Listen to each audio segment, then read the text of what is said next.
Halo para trader Indonesia, salam dari saya Jamie Fonda dan kita kembali ke Potret. Oke.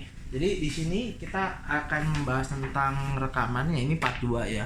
Memang udah banyak tersebar di internet, mungkin Anda bisa lihat, cuma kita akan bahas hal-hal nggak semuanya.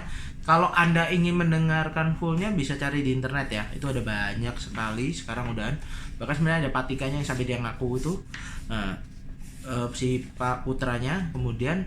Nah, ini yang kita perlu cermatin, ternyata banyak hal di dalam trading itu yang bahkan yang maaf ini maksudnya juga nggak jelas. Jadi Anda harus pastikan kalau Anda milih broker itu yang benar-benar pasti, bukan broker yang baru. Intinya sudah lama, mungkin kurang lebih 5 tahun berjalan, itu akan cukup membantu dibandingkan dengan broker yang ternyata baru nih. Nah, ternyata itu nggak disetorkan duitnya, brokernya juga broker-brokeran. Jadi banyak hal yang cukup menurut saya sebagai orang yang trader itu aneh gitu. Maksudnya kok Anda percaya sama broker baru yang bahkan kita nggak tahu penempatannya di mana atau apanya seperti apa. Nah, ini saya contohkan ya, pembicaraan yang kedua dari Viral Blast itu ada tentang misalnya membuat MP sebagai exit plan nih. Nah, kita dengerin ya rekamannya. Jadi exit plan, program baru terlambat, padahal itu untuk membayar nilai tunai. Berarti kan dia nggak pernah di-store ke broker nih, memang duitnya itu dari bawah kembali cuma bayar ke atas gitu loh. Ini coba kita dengerin ya. Dibuat MP yang Pak Pugu sampaikan ke kita dulu, itu Pak Pugu bicara untuk exit plan-nya Vira Blast ya. Nah, ternyata sekarang Vira Blast bermasalah ya kan, Vira Blast bermasalah. Jadi kami mohon dengan Pak Pugu untuk mengeluarkan dana ya, bagian perempat itu bisa di ini apa, ditransfer sehingga menjadi kekuatan di VB, karena VB boleh dibilang ya chaos. Mungkin Pak Mingus bisa menambahkan, Pak. Ya, oke. Jadi VB ini kebetulan ada plan baru, yang mana plan baru ini keluarnya pun agak terlambat, dan respon dari leader maupun dari semua leader lah ya, itu sangat positif, karena tujuannya kita buat plan baru itu adalah untuk meredam nilai tunai ya, untuk meredam nilai tunai yang menjadi kewajiban setiap minggu yang harus kita bayar. Nah, jadi dari situ kita tahu ya bahwa sebenarnya kita itu tidak bisa mempercayakan semuanya itu ke suatu program, karena ternyata dia bikin program baru yang Anda pun nggak tahu, hanya untuk menutupin dari gali lubang tutup lubang. Jadi pastikan kalau Anda ditawarkan dengan sistem, udah Anda bermain di bidang trading, Anda ditawarkan sistem multi level, saya merasa ini kayaknya kurang cocok gitu loh, karena di multi level sendiri itu kan bonusnya cukup gede tuh. Lah bonusnya dibayar dari mana? Nah itu loh, apakah dari cas komisi, ataukah misalnya dari spread, ataukah mungkin dari swap. Nah itu yang kita kan nggak tahu tuh. Itu kalau seandainya betul ditransaksikan ya Anda pastikan dulu Anda langsung terhubung sama brokernya atau enggak. Jangan-jangan enggak lah, hal itu juga menurut saya cukup lumayan mengganggu ya. Nah, kenapa? Karena seandainya ada apa-apa seperti yang terjadi saat ini lah, robot-robotnya dibekukan. Ada yang sudah jalan ya, saya dengar variannya sudah jalan, jadi istimewa. Tapi belum bisa WD, saya nggak tahu kenapa. Yang menurut saya sebagai, kalau saya trader ini, saya trader di broker luar atau broker lokal, kalau saya udah taruh duitnya, nggak saya trading sekalipun, besoknya saya ambil, lusanya saya ambil, 5 bulan kemudian saya ambil, 1 tahun kemudian saya ambil, duitnya ya segitu, nggak nambah, nggak kurang. Harusnya seperti itu. Tidak ada pemotongan biaya setahu saya. Mungkin ada beberapa broker yang mengenakan kalau tidak Anda aktif bisa dipotong, mungkin ada ya, tapi tidak mengurangi dana itu maksimal gitu loh. Jadi kalau menurut saya aneh banget kalau Anda join tiba-tiba saat ini Anda mau melakukan withdrawal karena robotnya katanya nggak bagus, atau robotnya lagi dihentikan, dilarang dan lain sebagainya. Terus tiba-tiba Anda bilang, oh nggak bisa WD. Kenapa nggak bisa WD? Bapepti sendiri setahu saya tidak melakukan pelarangan. Jadi tidak ada istilahnya, oh Anda dilarang WD karena apa sama Bapepti, kita masih diperiksa nggak boleh WD. Itu nggak ada gitu loh. Dan harusnya kalau dana itu di broker, ya Anda tinggal ke brokernya minta gitu loh. Sama kayak Anda asuransi nih, agen asuransinya meninggal, terus Anda nggak bisa klaim asuransi, kan aneh ya, menurut saya seperti itu sih garis besarnya. Terus ada beberapa concern lagi nih, ternyata bahwa viral blast itu sudah Senin Kamis, itu nggak perlu kita bahas lah. Di menit ke 4.30 akan diharapkan sih dengan exit plan dan lain sebagainya itu akan ada kepercayaan. Jadi fungsinya mereka membayar nilai tunai dari mereka, tujuan utamanya adalah supaya mendapatkan trust. Dengan punya trust, akhirnya diharapkan nasabah untuk masuk lagi dananya. Kalau masuk lagi mereka bisa bayar gitu loh. Ini yang jadi concern dan kita harus hati-hati. Apakah Anda lakukan real trading, mau itu robot atau enggak ya, karena robot juga ada yang bagus. Robot tuh bukan berarti jelek. Ada robot yang benar-benar robot. Nah, dan pastikan tuh bisa ditransaksikan di semua broker yang menerima. Tapi ada beberapa broker yang saya tahu memang tidak menerima, ya silakan. Tapi itu sebenarnya cuma EA, saudara. Itu hanya software, bukan sesuatu yang mestinya di lock atau apa, itu enggak. Jadi Anda mau pakai ini kemanapun selama softwarenya itu Anda punya, ya itu Anda bisa jalankan gitu loh. Harusnya seperti itu gitu loh. Nah, ini ada di 8 Mas. Nah, bayangin bahkan di menit ke 6.15 nih ada soal dia bahas 8 Mas broker ya. Jadi kurang lebih itu dia dianya berharap kalau di 8 emas ini dia mau pakai broker yang legal lah. Caranya gimana? Nah, ini kita dari menit ini.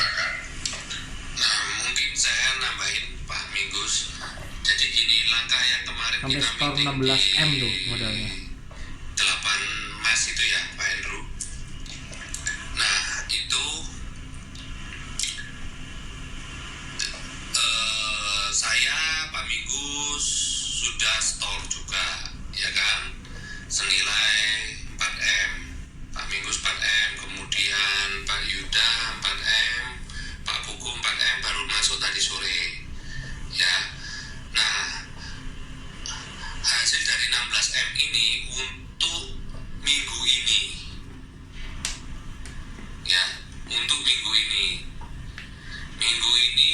sudah kita lewatin, jadi boleh dibilang aman. Tapi yang menjadi kekhawatiran saya yaitu minggu depan, karena nilai tunainya itu adalah 4%.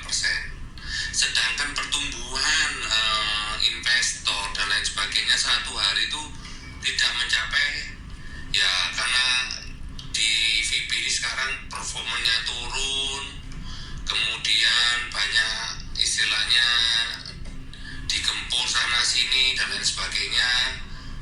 Ya, jadi dari sini kita tahu ya bahwa sebenarnya mereka ya tutup lubang dari lubang gitu loh. Kalau mungkin Anda lihat video saya yang sebelumnya ada tulisannya viral blast lubang tutup lubang, itu part 1, itu kita membahas tentang ini juga. Nah, itu jelas banget.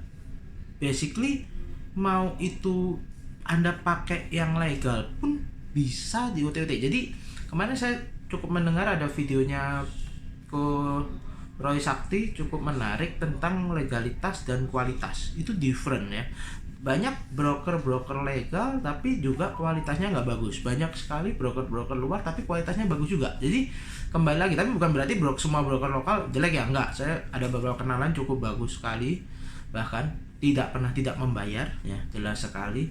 Kemudian ada broker luar yang bagus juga. Jadi tergantung, depends Anda mau yang mana gitu loh. Bukan masalah apakah ini bagus atau tidak, itu kembali ke perusahaannya. Contohnya seperti itulah. Intinya bukan masalah kalau dia ada izinnya pasti bagus juga, enggak. Saya yakin zaman dulu pun misalnya kayak Jiwasraya kan ada izinnya juga tapi ternyata juga nggak bagus gitu loh. Jadi tergantung bagaimana dengan bukan masalah izin, lebih ke kualitas. Kalau saya pribadi, saya pilih kualitas daripada legalitas. Memang legalitas itu penting lah, tapi kualitas tetap perlu, karena banyak sekali saya tahu yang contoh yang Bapepti itu juga kan akhirnya tutup. Nah, ada yang tidak mampu membayarkan karena mungkin dananya juga nggak cukup dan lain sebagainya. Akhirnya kembali, kalau orang bilang wah ini jangan di scam, kita bukan scam ya, tapi dananya yang nggak cukup. Nah, contohnya seperti itu. Tapi kita itu bahas di lain video aja. Kita ngomongin lagi nih bahwa yang menit ke-8 tentang Bu Christine menyangka bahwa MP itu dijadikan exit plan dan sangat jadi gak suka sekali ya kan. Menanyakan di menit ke-11 itu ada tentang pertanyaan nih, menanyakan tentang bagian VB dan MP. Nah, yang menarik dari sini justru di di menit ke-12. Tapi saya akan tetap ke menit 11 dulu ya. Menit ke-11 ini cukup menarik kalau buat saya. Saya tidak bermasalah dengan Bu Christine, ya. Saya orangnya kalau tidak diganggu, saya tidak akan mengganggu. Ya, saya dari awal juga sudah bilang ke Pak Buku, ya. Belum didengar baik-baik Pak Buku, ya. Apapun yang terjadi saya siap menghadapi, ya. Anda boleh istilahnya bersilat lidah dan mau set up bagaimanapun saya siap menghadapinya, ya. Asal mula Millionaire Bride Bapak janjikan ke kita apa, ya. Jangan kira kita ini tidak tahu, ya. Bapak terima Bapak kasih ke kita berapa, kita bisa hitung semua Pak, ya. Sedangkan Anda di Viral Blast Anda mendapatkan bagian yang sama, ya. Memang ini bukan ranahnya Bu Christine. Ini antara kami berempat. Dan kebetulan Pak Hendru sudah saya ceritakan. Dan saya minta bantuan ke Pak Hendru. Karena Pak Hendru sendiri juga pernah merasakan hasilnya dari Viral Blast. Nah, maka dari itu saya mohon tolong. Nah, jadi yang justru menarik saya pribadi mendengarkan itu adalah pernah merasakan hasil dari Viral Blast. Dengan Pak Hendro sendiri adalah ketua umum kalau nggak salah asosiasi LP2I. Ya itu saya nggak tahu nih nerima hasil ini maksudnya apa, apakah ya sebagai salah satu founder atau apa, saya kurang paham sih. Tapi harusnya kalau Anda itu ketua asosiasi apalagi yang berhubungan dengan bisnisnya, karena dijual secara multi level kan secara penjualan langsung ya LP2I, basically lebih bagus kalau secara netral. Saya kurang tahu, mungkin juga dia nggak nyangka kalau ini rekaman dia dan tidak ada pembantahan sih selama di video itu, di rekaman suara ini, maaf bukan video ya, rekaman suara itu tidak ada penyanggahan. Jadi saya merasa, ini jangan-jangan tahu seperti itulah. Nah, terus kemudian ada lagi nih, ada memorandum tidak ada hubungan dengan MP. Ini yang merasa akhirnya Bu Christine merasa didiskreditkan karena Vibi selalu mengatakan, saya nggak ada hubungan sama MP ini, meskipun ada Pak Pugu, ada Pak siapa di sana, nggak ada mau tahu lah, intinya ketemu tuh.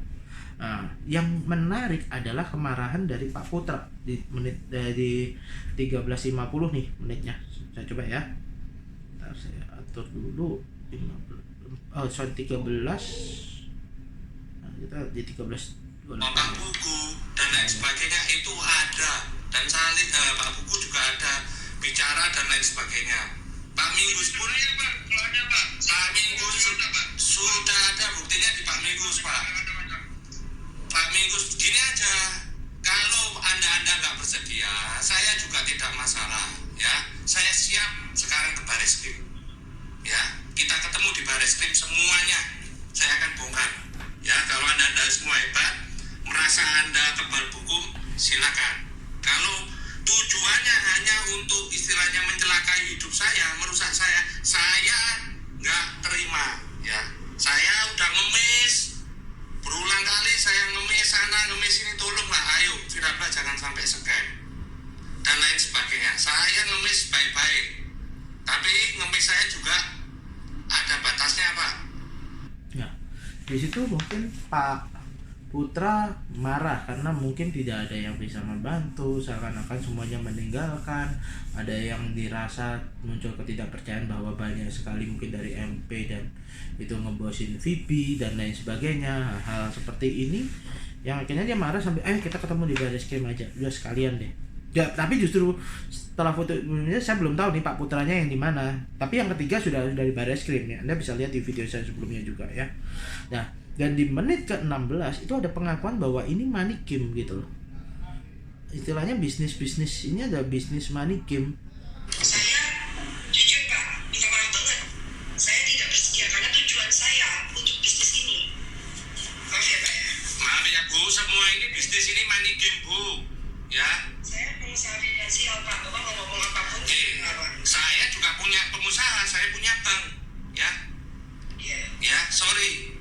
Nah, jadi si Pak Putra ngomong akhirnya jelasin ini tuh money game karena satu tidak dilemparkan ke broker, bahkan broker itu diakui sebagai miliknya Pak Minggus, mungkin sebagai akte pendiriannya dia yang pegang dan lain sebagainya, sehingga ya ini money game. Nah itu kembali lagi ya, makanya kan money game ini susah sekali dibuktikan, atau skema Ponzi ini susah sekali dibuktikan. Kenapa? Satu, selama Anda dibayar sebagai member ya, Anda akan bilang, oh saya dibayar kok, ini nggak scam kok. Nah, arti Anda nggak tahu ke depannya gitu loh. Itu yang jadi masalah, dan itu yang sering mungkin teman-teman gebal-gebukan kayak Pak Gema dari Astronaci, mungkin Koroi Sakti, ini Ponzi, ini, tapi mereka bilang enggak, kok dibayar ya. Memang selama dibayar tidak scam, tapi ya yang namanya gali lubang tutup lubang ya akhirnya pasti scam ya. Dan mungkin Anda bisa tahu apa itu Ponzi, bagaimana videonya ada sih sebenarnya, ada banyak. Nanti mungkin kalau bisa saya masukin di belakang juga ya. Dan tentang bagaimana apakah Bapepti melarang WD itu juga ada, nanti saya coba kasih bukan artikel sih, capture-nya lah ya, Anda bisa lihat nantinya di sana. Terus kemudian yang Bu Christine tetap menganggap bahwa MP itu bukan money game. Saya kurang tahu sih detailnya MP seperti apa, saya nggak mempelajari, tapi menurut saya asal brokernya dia benar, itu belum tentu menjamin bukan money game, karena secara jualnya adalah multi level marketing ya istilahnya. Dan menurut saya kalau memang itu bagus, kenapa dia tidak jual dengan cara biasa seperti itu ya, namanya kan cari untung di market lah. Kalau cari untung di market itu sah dan wajar menurut saya.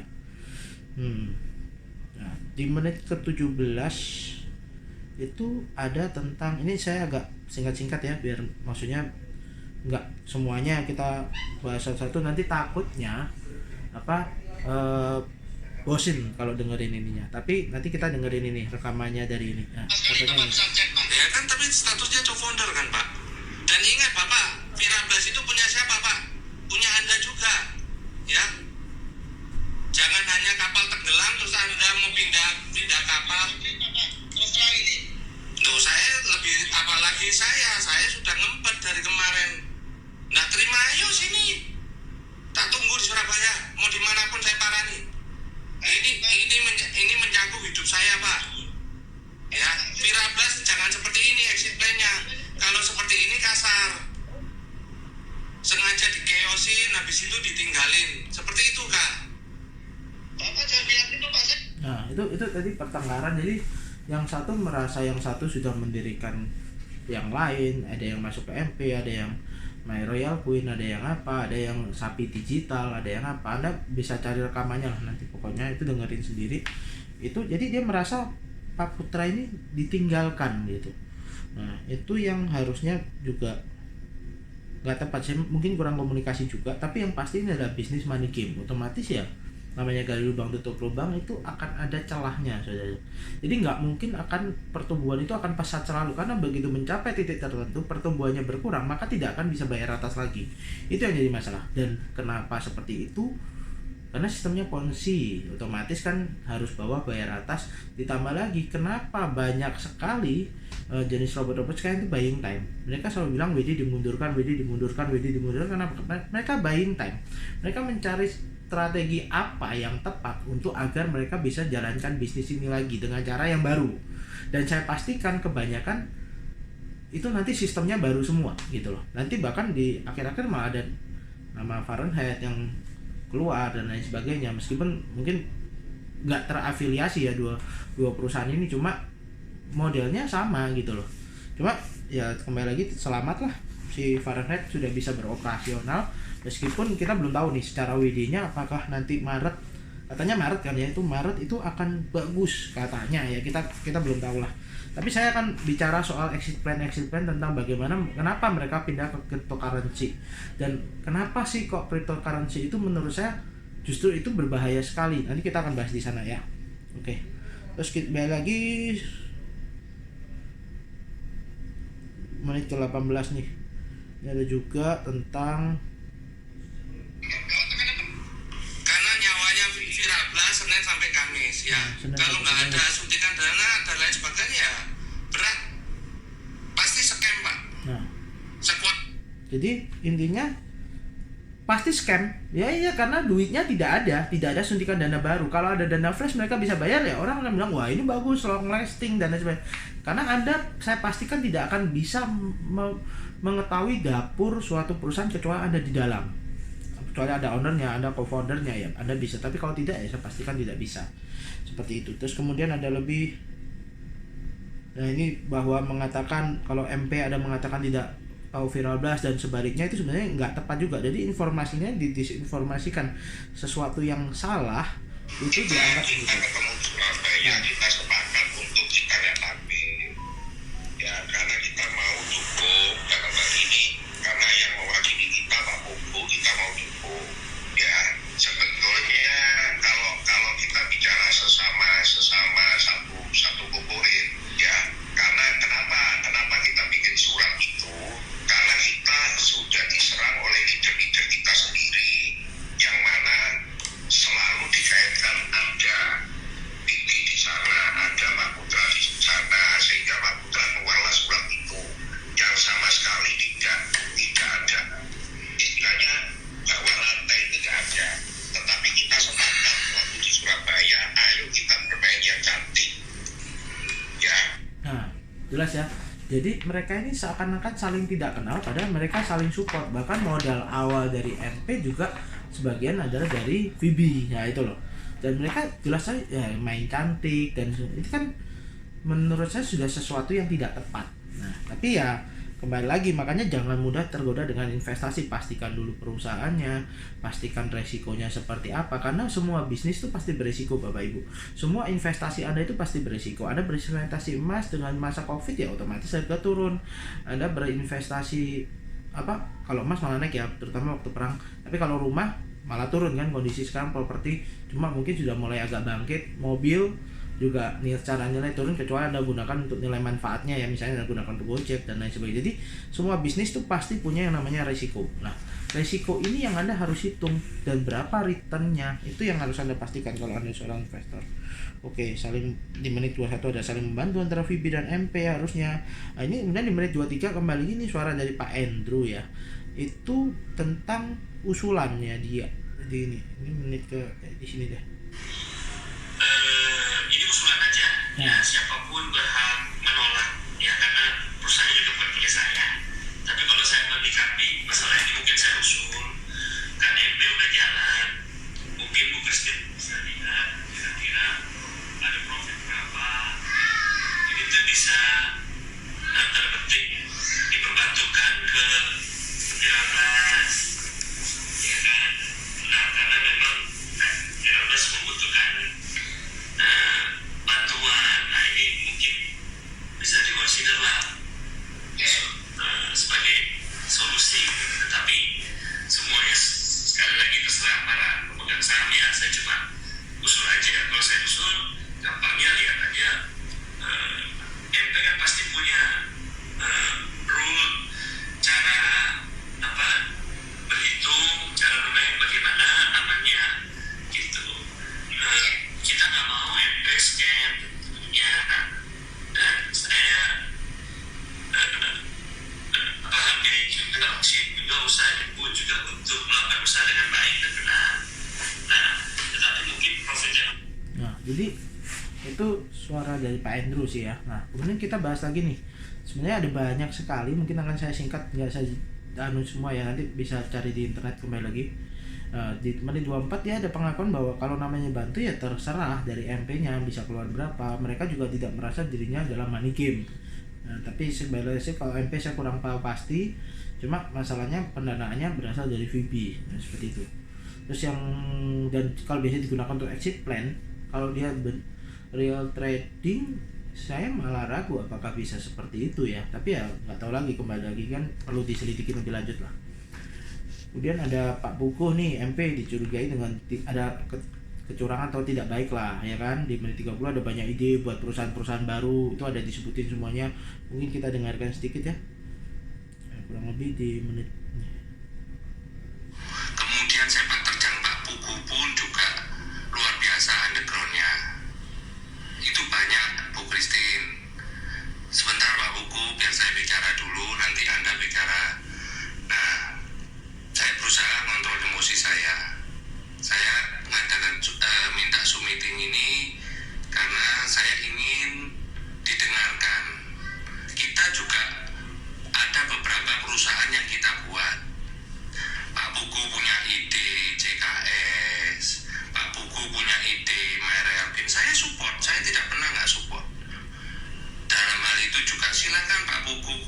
mengontrol semuanya, saya support. Kemudian Pak Yuda punya kreasi Tama, Pak Yuda punya ngelapak, saya support. Semua modalnya dari Farablas, semuanya Bu. Dan saya pun juga support, percaya, ya, karena tujuannya untuk menopang sama seperti Bu Christine bikin NFT. Kami pun juga buat Bu. Ya, kita ada lagi Pak Minggus buat PT Tata Permata Digital yang baru selesai verifikasi mungkin 2-3 minggu yang lalu, ya, itu mengenai sapi digital. Kita support, semua kita support. Nah, saya sudah bilang. Nah, jadi di situ banyak sekali ide-ide baru untuk menopang. Jadi pastikan memang udah mulai kedodoran ya secara finansial, gitu. Di menit 1 dia merasa ditinggalkan, di menit 32 bahkan mereka terpaksa menjual mobil-mobil sport mewahnya Ferrari dan lain sebagainya, ya kan, untuk membayar nilai tunai nih. Nah, terus di menit 33 bagaimana janjinya Pak Buku membagi rata pembagian dan lain sebagainya.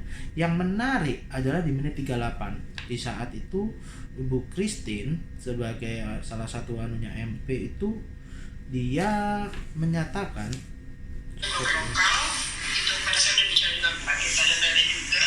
Jadi maksud saya punya banyak plan gitu. Saya punya banyak plan dan tidak pernah exit sebenarnya. Jadi saya tidak terima jika dikatakan main game.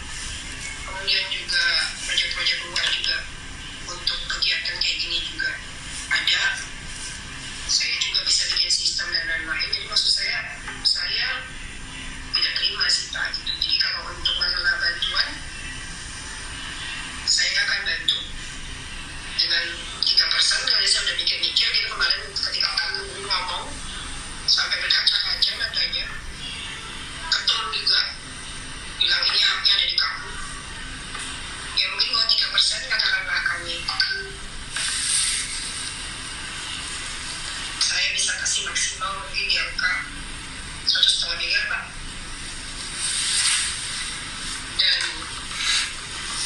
saya kalikan 2 asal Pak Kubu keluar dari 25 Pak. Jadi di sini jelas ya bahwa si Bu Christine ya berarti benar pendanaannya dari Virabras. Jadi kalau nggak kenal ya harusnya enggak. Yang pertama, yang kedua adalah 3%. Nah, dari keuntungan itu 1,5 M dikalikan 2 apabila Pak Bukunya keluar dari MP. Seperti itu. Kemudian di menit 41 yang menarik perhatian saya juga tentang pengumuman bahwa ini ada yang akhirnya keluar juga, jadi mengeluarkan diri. Saya cuma berharap pengertian dari Bapak. Saya minta maaf kalau ada dari kata-kata saya yang melukai hati siapapun. Saya tidak peduli yang melakukannya. Dan saya berharap bahwa Virablas, saya percaya orang-orang hebat semua di sana bisa menyelesaikan masalah ini. Oke, makasih Bu Christine. Saya mau bicara sebentar. Teman-teman, saya baru kasih tahu bahwa saya baru dapat kabar bahwa Farid baru saja mengumumkan pengumuman yang sama dengan Net 89 bahwa mereka akan close down operasi mereka untuk waktu yang tidak ditentukan lamanya. Itu. Nah,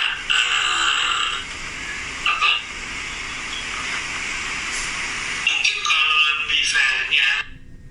Nah, kemudian di menit 49 ada ditanya ini yang tutup varian apa tadi itu apanya? Ya mungkin Jadi, ya betul seperti tadi Ketum bilang, diselesaikan persoalan saya dengan Pak Kubu dan akan kita selesaikan itu.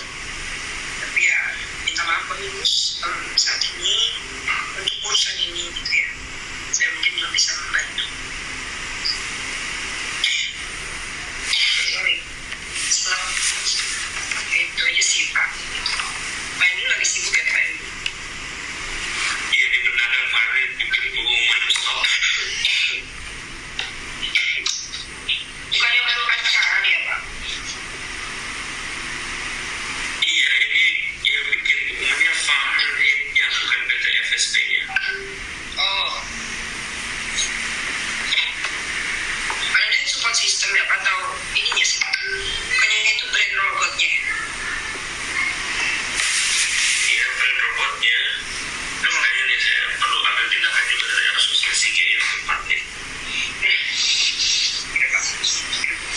Jadi banyak sekali ini masih-masihnya 50, masih ada 8 menit ke belakang yang tadi menurut saya yang cukup penting seperti itu. Nah, kembali lagi nih, yang lagi perlu kita bahas adalah tentang exit plan. Jadi banyak sekali robot-robot sekarang yang exit plan. Saya dengar Net89 sudah mulai bisa WD. Nah, berapa persen WD-nya?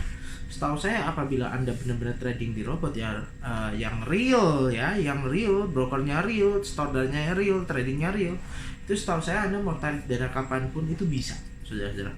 Bahkan di luar negeri ada yang lebih cepat daripada di lokal. Lokal itu kan dia ada peraturan Bapepti jam 11 atau jam 10 udah close clearing, nanti di transfernya jam 3 atau jam 5 sore, mungkin jam 1 kadang udah masuk. Yang broker luar bahkan ada yang cuma 1 jam, ada yang 5 menit, ada yang 15 menit, tergantung brokernya. Oke. Jadi mari kita bahas nih, bagaimana dengan robot-robot yang lain, apa yang mereka lakukan. Kalau menurut saya pribadi banyak sekali pendapat itu saya baca ya mereka buying time, mereka menunggu waktunya. Contoh, kalau memang sudah bisa trading kenapa nggak bisa WD? Itu kan aneh ya menurut saya sendiri. Dan kemudian ada yang WD-nya dibatasin cuma 1.000 atau berapa per minggu atau per bulan, saya kurang tahu. Dan Anda bayangin kalau Anda profit 5.000, berarti seumur hidup juga Anda nggak akan bisa kalau dia tidak mengupdate sistemnya. Misalnya ini cuma 1 bulan 2 bulan, nanti berikutnya bisa bebas dan lain sebagainya. Nah, itu kita kurang tahu. Nanti kita akan riset lebih jauh dan kita akan pastikan. Nah, menurut saya kenapa mereka pada lari ke kripto, pertanyaannya sekarang. Karena gini, yang perlu Anda ketahui adalah satu, kalau kripto itu masih abu-abu. Dia bukan sesuatu yang hitam dan putih. Sedangkan untuk futures atau forex itu sudah ada rulesnya di Bapepti terutama, dan di internasional pun sudah ada peraturannya.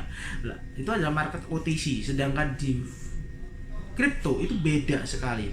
Di kripto itu Anda bisa melakukan banyak sekali, ada yang namanya rug pull, itu kan jual naik, begitu naik diseret. Contohnya Squid Game Coin. Nah, itu penipuan paling gila dan nggak bisa ketangkap. Kenapa nggak bisa ketangkap? Lu bayangin, itu cuma tahu nomor kayak IP address gitu, jadi nomor blockchain-nya aja, nomor wallet-nya aja, lu nggak akan tahu itu siapa orangnya kayak apa, kewarganegaraan apa, dia tinggal di mana, itu nggak tahu semuanya. Jadi blank spot kalau saya bilang. Jadi ya bener-bener sesuatu yang kalau Anda melakukan penipuan lewat kripto itu susah nangkepnya, nggak ketemu, di mana juga nggak tahu, itu loh. Satu. Yang kedua, apabila terjadi contohnya seperti ini, apakah seluruh exchanger, contoh kayak Binance yang dimana bilang mungkin gede, tapi mungkin di Indonesia dibilang dia ilegal karena dia nggak ada izin dari Indonesia, padahal tapi itu terbesar mungkin di dunia. Nah, seperti itu contohnya. Atau Indodax mungkin orang-orang bule juga, wah ini masa Indodax nggak legal gitu loh. Jadi bahkan yang saya dengar informasi sekarang itu mereka bisa pakai wallet USB sudah. Jadi daripada ditaruh di Binance atau di exchanger, tiba-tiba exchange-nya scam, selamat tinggal, Anda nggak akan bisa apa-apain, Anda nggak akan bisa nuntut. Bahkan ada beberapa kasus yang saya ikutin di luar negeri itu baru kehilangan berapa ETH gitu loh, dan itu nilainya cukup lumayan besar. Jadi banyak sekali sekarang broker tuh yang nyimpen lewat USB wallet, dimasukin USB atau pakai apa ya, saya lupa nama satunya, saya kurang paham juga, tapi di sana dia bisa nyimpen. Nah, kenapa nggak disimpan di itunya, di kolamnya sendiri bisa terjadi bahwa dipotong-potong atau apanya cukup banyak sih sebenarnya. Terus kemudian bisa juga di koinnya, karena bikin koin tuh basically free, dia open source. Kalau dia bikin koin, contohnya maka banyak artis bikin koin atau banyak apapun lah bikin koin, itu fungsinya apa? Dia ambil keuntungan di sana, bisa aja dia jual misalnya, jadi harga pre-sale-nya sekian, kemudian setelah sale di up di sini, setelah di sini selesai direkrut sama mereka, begitu dijual semua banyak yang beli, semua nyangkut. Akhirnya apa? Nggak ada yang beli, transaksi nilainya akan turun. Nah itu loh, bahkan jauh lebih daripada waktu nilai jual awalnya. Itu jadi banyak sekali scam yang bisa dilakukan di kripto. Jadi tolong untuk Anda investor atau Anda itu trader atau Anda apapun, pastikan dulu investasi Anda. Oke, sekian dari saya Jimmy Fonda, sampai ketemu lagi, see you on Potret.